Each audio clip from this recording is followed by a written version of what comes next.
खूब ड्यूटी दी है कोरोना में, खूब मास्क लगाया। जब से आदत ऐसी आ गई कि जब से घर से बाहर निकलते मास्क लगा के चलते हैं ना। तो आप पहली बार तैयारी कर रहे हैं या पहले भी कर चुके हैं? मैक्सिमम वो होंगे तो पहली बार तैयारी कर रहे हैं, क्योंकि पहली बार ही करते हैं कोचिंग, तो फिर तो आ ही जाता है लोग। तो मेरा परिचय इन्होंने बता ही दिया। मैं आपका स्टूडेंट रहा चंद्र पुनीत शर्मा मेरा नाम है। मैडम ने कह नहीं बताया, बस यही बहुत है कि हम इस परिवार के सदस्य हैं, यहाँ के सदस्य हैं, इतना ही परिचय बहुत है। और बाकी तो जैसे सिलेक्शन का भीड़ तो बहुत सारी हो गई, सुन लिया होगा, इतनी भर्ती आ गई, तुरंत कूद पड़े लोग, 10-12 लाख फॉर्म भरे जाएंगे और पता नहीं क्या क्या होगा। और तो आपको तो सबसे पहले ये है कि अपने हिसाब से पढ़ाई करनी है। अपने हिसाब से मतलब क्या करना है, सबसे पहले सिलेबस पे एनालिसिस करनी है। चाहे आपको लग जाए 6 से 7 दिन, 8 दिन, 10 दिन, वो आपके 10 दिन है ना, जो आप सिलेबस पे एनालिसिस करोगे वो इतने कारगर साबित होंगे। आपको एक एक टिप्स पे याद होना चाहिए कि क्या आएगा और क्या नहीं आएगा। सबसे बड़ी बड़ी बात तो यही है, क्योंकि लोगों को तैयारी कर रहे हैं, बस लक्ष्य ले ली, पूरी पढ़ ली। हमने भी देखा था, लोग कहते थे मैंने कहा क्या क्या पढ़ लिया, लक्ष्य पढ़ ली, दिशा पढ़ ली, ये पढ़ लिया, वो पढ़ लिया। हम घबरा जाते थे, यार इन्होंने सब कुछ पढ़ लिया, हमारा तो सिलेबस ही याद हुआ है। तो सिलेबस से क्या होगा, आपको एनालिसिस हो जाएगी एक तरीके से। फिर उसके बाद आप पेपर उठाओ, जो पिछली बार के जो पेपर आए ना उनको उठाओ आप। उससे ये देखोगे आप कि सिलेबस और कहीं कुछ बाहर तो नहीं जा रहा है, कितना बाहर जा रहा है, उसका स्तर क्या है, वो सारी चीजें एक बार आप देखो। चाहे उसमें आपके 8-10 दिन लग जाए, कोई दिक्कत नहीं है। वो अगर लगेंगे ना आपके, तो आपका समय आगे बढ़ जाएगा। फिर क्या करो, आप जो एनसीईआरटी की बुक है जो अब चलती है फिलहाल के लिए, मेरे टाइम पे जो मेरी चलती थी तो मैंने वो ली सारी, उनको आप जरूर पढ़ो।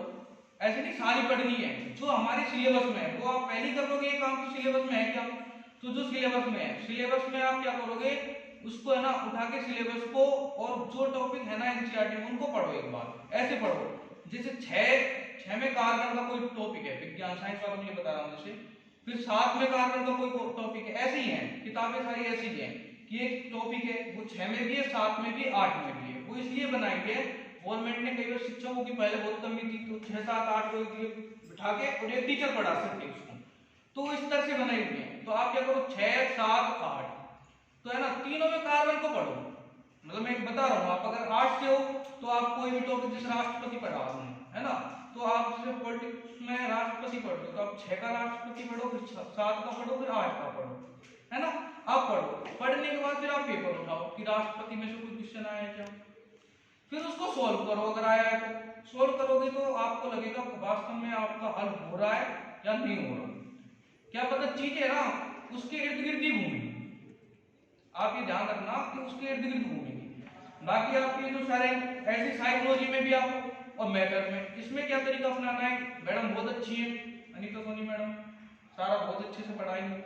तो उसमें आपको क्या करना है, क्वेश्चन पे सबसे ज्यादा फोकस करना है, क्योंकि साइकोलॉजी पढ़नी है, साइकोलॉजी का था भंडार है। एक लेसन पढ़ लिया, अधिगम आपने पढ़ लिया, पढ़ने के बाद आपको क्या करना है कि अधिगम के आप क्वेश्चन करो जितने कर सकते, उससे ही आपके क्लियर होंगे जितने भी लॉजिक है।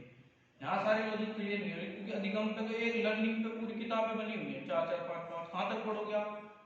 और अपना सीमित दायरा रखो, जो मैटर है ना, ये नहीं इसने बता दिया ये भी पढ़ लिया, यहाँ के नोट्स पढ़ो, कोई ऑथेंटिक बुक पढ़ लो, जैसे साइकोलॉजी की भी 11th-12th की आती है आपके पास, है ना, साइकोलॉजी, उसके शब्द जरूर पढ़ो। मतलब उसका जो टॉपिक है ना, कई है नहीं टॉपिक मान लो, लेकिन जो है उनको पढ़ो आप 11th-12th। उससे क्या है कि इसमें शब्द का सबसे बड़ा चक्कर है।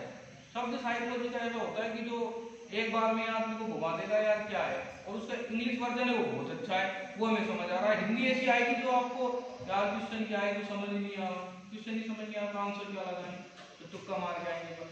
तो आप तो क्या करो, सबसे ज्यादा क्वेश्चन करो और मेथड, सबसे ज्यादा फोकस भी इस पे रखो, साइकोलॉजी और मेथड भी, है ना। मैंने तो ज्यादा दिन 3-4 एक महीने कोचिंग करी थी, दिवाली के बाद स्टार्ट करी थी। और उसके दिवाली के बाद स्टार्ट करने के बाद सबसे पहले तो यही एनालिसिस करा कि नोट्स लिए मैडम के और क्वेश्चन करने में बैठ गए शुरू से ही। अभी आप ऐसे मत सोचो कि यार अभी तो मैडम और पढ़ाएंगे तब क्वेश्चन करेंगे, अभी और पढ़ाएंगे तो क्वेश्चन करेंगे। आप क्वेश्चन अगर पहले भी कर लोगे तो गलत हो जाएंगे तो कोई दिक्कत नहीं, उससे और भी आपको अच्छी समझ आएगी यहाँ पे, है ना।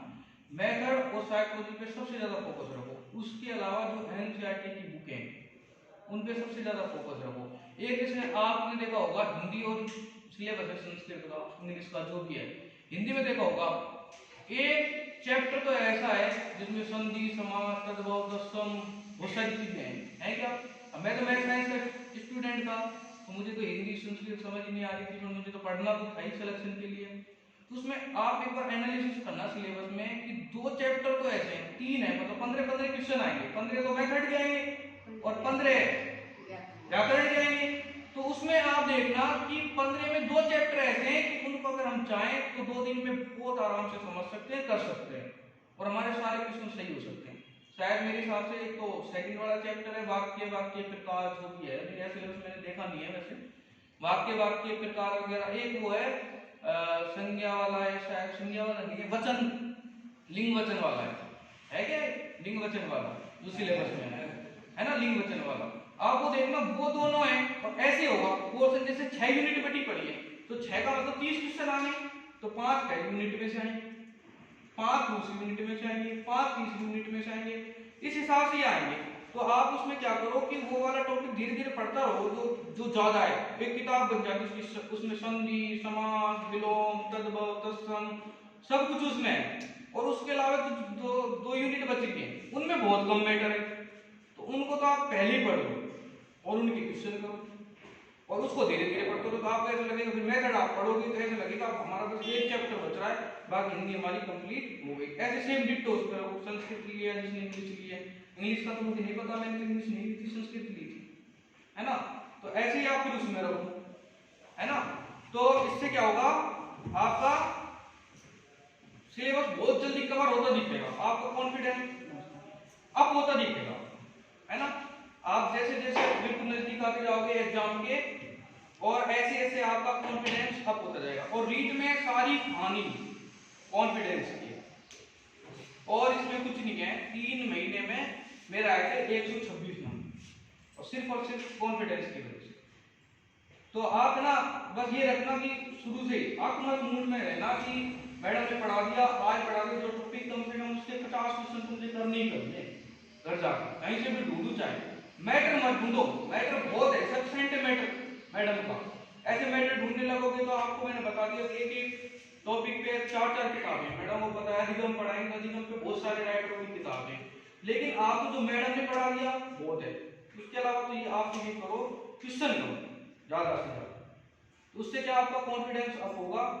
आनी सारी कॉन्फिडेंस के सिलेबस पे एनालिसिस करो कि सिलेबस है क्या वास्तव में। हम पढ़े जा रहे हैं संधि संधि संधि, अपन को 10 दिन संधि पढ़ते पढ़ते क्वेश्चन आएगा एक संधि का, जबकि हम 10 दिन अगर दूसरे वाले टॉपिक को पढ़ते, दूसरी वाली यूनिट को पढ़ते, 10 दिन के 2 दिन भी पढ़ लेते तो 5 में से 5 क्वेश्चन आए, नंबर आ जाते हमारे। तो आप थोड़ा देखो कि कहाँ अपन को वेटेज देखना है, कहाँ नहीं देना। ऐसे मेथडों का करना है। मेथडों में क्या है, कोई भी गुरुजी पढ़ाएंगे ना 3 या 4 दिन में खत्म कर देंगे किसी भी सब्जेक्ट में, मैथ के, साइंस के, हिंदी के। है भी नहीं, सर का भी कसूर नहीं है भी नहीं, खानी क्या है, खानी क्वेश्चनों की है, उनमें से क्वेश्चन बनते रहते हैं। उसकी लैंग्वेज ऐसी आती है कि अपन बस वहां जाके ऐसे आ गया, और जितने क्वेश्चन अपन यहाँ कर लेंगे तो अपन को वहां ऐसा लगेगा यार ये क्वेश्चन तुम्हारे करे हुए हैं, हाथ के करे हुए हैं, अपना आप से कॉन्फिडेंस हो जाएगा, वो सारे से। ठीक है, धन्यवाद। यहाँ विश्वास रखना फैकल्टी के ऊपर, आपका काम तो बस अभ्यास करने का है, विश्वास फैकल्टी पे रखना। मैटर पे ज्यादा मत भागना है, यहाँ से ये किताब ले ली, वो किताब ले ली, ये ले लिया, वो ले लिया, पूरी अलमारी भर ली, अब मेरे ज्यादा नंबर आ जाएंगे, कुछ भी नहीं आएंगे। मैं विद्या के भवन में बैठा हूँ, मैंने लक्ष्य मेरी आज तक पूरी नहीं हुई, जिस कहते हैं ना लक्ष्य पढ़ते आज तक रिकॉर्ड रहा है किसी भी एग्जाम में नहीं होती, क्योंकि ऐसे पढ़ने वाले होते हैं जो पेज पढ़ते हैं, बस पढ़ते जाते हैं, उनकी तो पूरी हो जाती है। लेकिन जो थोड़े से एनालिसिस करके पढ़ते हैं, लेकिन वास्तव में पढ़ना क्या है, उनको जरूरत ही नहीं है उसको पूरा करने की, है ना। तो आप तो ये है कि एनसीईआरटी के एक ढूंढते रहो, और जो है उनके लिए साइकोलॉजी का मैडम और ये और सर यहाँ का मैटर पढ़ा रहे, 36 घंटे और क्वेश्चन करो ज्यादा से ज्यादा। ठीक है।